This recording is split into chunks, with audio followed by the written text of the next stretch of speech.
Jesus ஃப்ரெண்டா இருக்கிறதுனால நீங்க இவ்வளவு நிலைமையில நல்லா இருக்கீங்க, நல்லபடியா இருக்கீங்க சொல்றீங்க. Right right. Other peoples, Hindus or Muslims எல்லாருமே இருக்காங்க, அவங்க யாருமே நல்ல நிலைமையில இல்லையா? திரு மோடி ஒரு எக்ஸாம்பிள், திரு முகேஷ் அம்பானி, அனில் அம்பானி ஒரு எக்ஸாம்பிள். இருங்க, ஒரு ஆள் இல்ல, நிறைய பேர் இருக்காங்க. பிரசங்கி 6வது அதிகாரத்துல 1:2 இருந்து சொன்னேன், மனுஷன் எதை கேட்டாலும் அவனுக்கு கொடுத்துருவார்.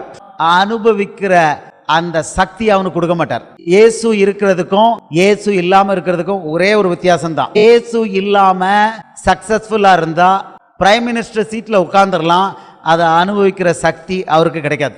அனில் அம்பானி, முகேஷ் அம்பானி கிட்ட 5 லட்சம் கோடி இருந்ததுனாலும் 5 லட்சம் கோடி அவருக்கு இருக்கும். மனைவி கூட போய் 5 நிமிஷம் சந்தோஷமா பேச முடியும். பைபிள் ரொம்ப தெளிவா சொல்றது, அனுபவிக்கிற சக்தியை கொடுக்க மாட்டாரு, வேற எவனோத அடிச்சுட்டு போவாங்கிறார்.